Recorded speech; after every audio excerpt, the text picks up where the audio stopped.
Boruto episode 57. Now, this episode gave us like a lot of information, especially upon the Otsutsuki clan and Urashiki. This is like really the first time we actually seen them in some sort of combat. I mean, it wasn't really like a lot of combat, but it was still some combat that we knew like, hey, Urashiki is not a person to be played with. And I think the writers just threw that in there just to show us like, hey, Urashiki is definitely on the level of Momoshiki, and Kinshiki is not a nobody per se. And I feel like they did that extremely well. I mean, I wish it would have came against another character because Gaara is my favorite character out of all except for Pain. I wish they would have probably done that with somebody else. I don't know, Eight Tails before they captured him. I have no idea, but I really like how they did implement him in this episode. It was really refreshing to see some Otsutsuki in this episode because in the last episode we got none of it, which was like but it was still like a cool episode in the last episode. But I really want to focus on a couple of things with Urashiki. The first fact being that he also has time space ninjutsu. Now it's looking like all of these Otsutsuki members have some sort of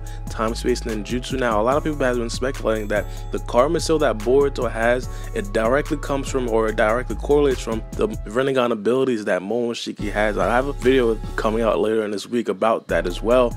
But it looks like whoever does kill Urashiki probably will get this time space ninjutsu. I don't really know anything specific about his actual abilities. As you guys know, Momoshiki's actual ability was to absorb a lot of chakra, and that's what Boruto really got from it. But I'm guessing we can't expect Boruto to actually have some time space ninjutsu as well. But it looks like he also did some time space ninjutsu back in the first arc, the Sumune arc, when he did use his idol jutsu. It's still a kind of shaky matter about if he actually did use a time space ninjutsu or if it was Sumune at first, but I have no idea. But nevertheless, Urashiki is definitely an OP character, and he's definitely going to be fun to watch. I'm really confused about how they'll probably implement him because, as you guys know, obviously he was not in the movie training exam, so it's probably going to be like a harder dynamic for the 5 Kage plus Naruto and Sasuke to actually beat them. But I really don't see like 2 people or 2 regular Kages beating Urashiki. Like, he's just too overpowered at that standpoint. But this episode really surprised me in the fact that it's really going extremely fast. Now, a lot of people kind of thought that the training exam was going to take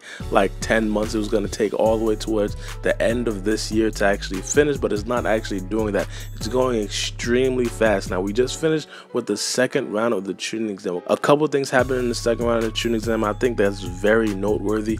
And one of the main things I want to talk about is Boruto. Obviously, he did use the scientific technology. And it was like a kind of bummer. I'm pretty sure like a lot of people didn't want him to actually use that scientific technology, but hey, he did it. That's what we got to live with. But one thing I do want to point out is the fact that he uses scientific technology with the water style. Now, in the movie, he also used another scientific technology for the lightning style, but in this actual anime, he actually weaved some hand signs and he did the lightning style by himself. I thought that was like a step up. I mean, it can mean in the future fights he probably won't use the ninja technologies and he'll probably rely a lot on his own jutsu. Hopefully that is the case, because I've always wondered why Boruto would actually use the lightning style in the movie in terms of the scientific technology, because he already knows lightning style. He's been using lightning style throughout the whole first 55 episodes. It makes no sense for him to actually just rely on the ninja technologies. But in terms of the water style, I kind of understand that because Boruto is eventually going to learn water style, but he doesn't necessarily have it right now, so he had to rely on the ninja technologies to do that, and I think that was kind of cool. But one thing I do want to point out, because it's like Kid Naruto versus Kid Boruto type of thing, a lot of people kind of point to the fact that Naruto would automatically watch Boruto because Naruto has 1,000 shadow clones, and in this episode Boruto basically got watched by like, I don't know, 9 shadow clones. But the thing is, quantity does not beat quality. I mean, it's really rare that Naruto actually beat an opponent with 1,000 shadow clones. If you guys look back in episode 321 of Naruto Shippuden, he actually says that, hey, I'd rather summon a small amount of clones because they're basically more effective. So he kind of told you that right there. But Boruto lost. Boruto, I have no idea how he lost. He beat a lot more powerful shinobi, but I kind of accept that. But afterwards, the fact, you know, the other teams that did lose, we've seen Team Sumune. I'm just going to call them Team Sumune because I don't know the exact number, but Sumune's team lost. We got Iwabe's team that lost. I mean, those 2 losses, it really hurt me in the fact that I really like Iwabe and I really like Sumune, but it looks like they're not going to be in the tuning exam for much longer. But we all know that the name Chunin doesn't really matter. Sasuke is technically still a genin, so it doesn't necessarily even matter. I mean, it's crazy. What if they would put Sasuke in this tuning exam to earn his rank. That would be absolutely bonkers. He'd probably just solo everybody. But Team Sumune really lost. I'm guessing Namida dropped the ball. She ended up being captured in this bubble thing, and I was really pissed off at that, mainly because Sumune is really a strong shinobi. I think she's probably top 10. It's really upsetting for me to have Sumune like be knocked out so early, and the same thing with Iwabe, but I kind of get it. Also, the Metal Lee versus Shinki fight, it wasn't necessarily as epic as the Rock Lee versus Gaara fight, obviously, because they were not doing a one-on-one. It was basically like a team thing. But I feel like if Metal Lee went one-on-one with Shinki, he would have probably did similar to what Rock Lee did. The thing is, I don't think that Metal Lee trains with weights, but then again, Rock Lee is his father, so I'm guessing he probably does train with weights. He probably just didn't think to take them off. But the thing is, Shinki got the better of him mainly because he had a better plan going into the fight. He already knew that the goal wasn't to beat Metal Lee, the goal was to get the flag, and that's exactly what he did. Metal Lee got carried away a little bit, and he just felt like, hey, I just have to beat Shinki and I don't have to worry about his dust or his magnet release basically taking the flag, and that was really his downfall. But I'm guessing in the next episode we probably will get a lot more scenes in terms of one-on-one fights and things that'll be very strategically placed, and I'm really happy for that. Now, one thing I do want to point out in this episode is that we didn't really get a lot of conversation or like a lot of looks from 1010 and Metal Lee. It looks like they're probably trying to keep that under wraps. As I said, I really doubted that they would probably give us any sort of hints. I'm pretty sure they're gonna probably drag that on to let us keep guessing who Metal Lee's mom is. Of course, the writers of Boruto are trolls, we all know this, but I feel like in the end it's probably a good thing. It does add like a little bit of suspense around Metal Lee as a character. I feel like that's always going to be good.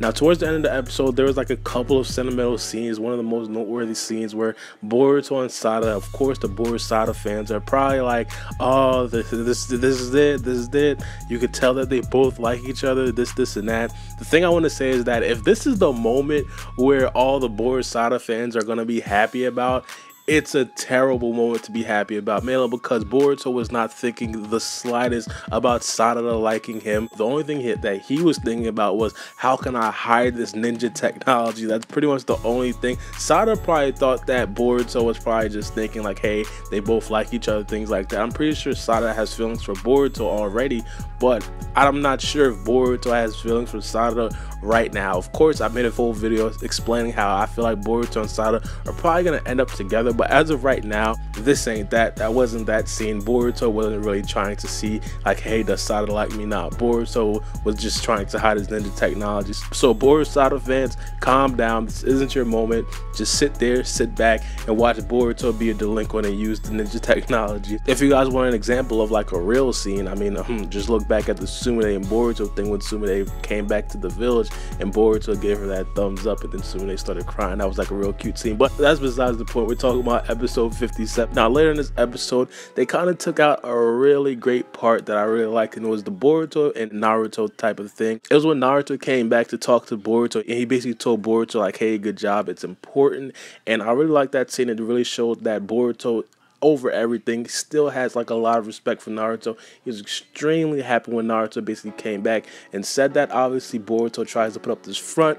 Boruto says, hey, why didn't you just send an email? But of course, Boruto didn't want Naruto to send an email. You kind of seen that after Naruto left the room. He was extremely happy, and it was a scene where Boruto was like laying in his bed and he was like extremely happy that Naruto came in, but it looks like they had to cut that due to time restraints, and I was really upset about that because that really showed you like, hey, Boruto absolutely still loves Naruto. He definitely wants to show off in front of Naruto, and I think it's become very apparent, man, because Boruto basically joined the tuning exam to show off in front of Naruto, to show Naruto like, hey, I'm a shinobi and I'm extremely powerful, just like you were, dad, things like that. And I feel like that right there brings it back into whole circle. Like, of course, Boruto and Naruto always have their problems. Of course, Boruto secretly hates Naruto, but then again, Boruto still does love Naruto, and they'll always have that nice dynamic between the two, and I feel like that right there just settles everything down and just adds a nice element of emotion to the actual episode. But this episode was a good one. I really hope the next one is going to be good as that. Now, they did release a lot of spoilers, and I'll probably make a video about my thoughts about the spoilers. I'm pretty sure some of you guys probably know about the spoilers. If you guys don't know,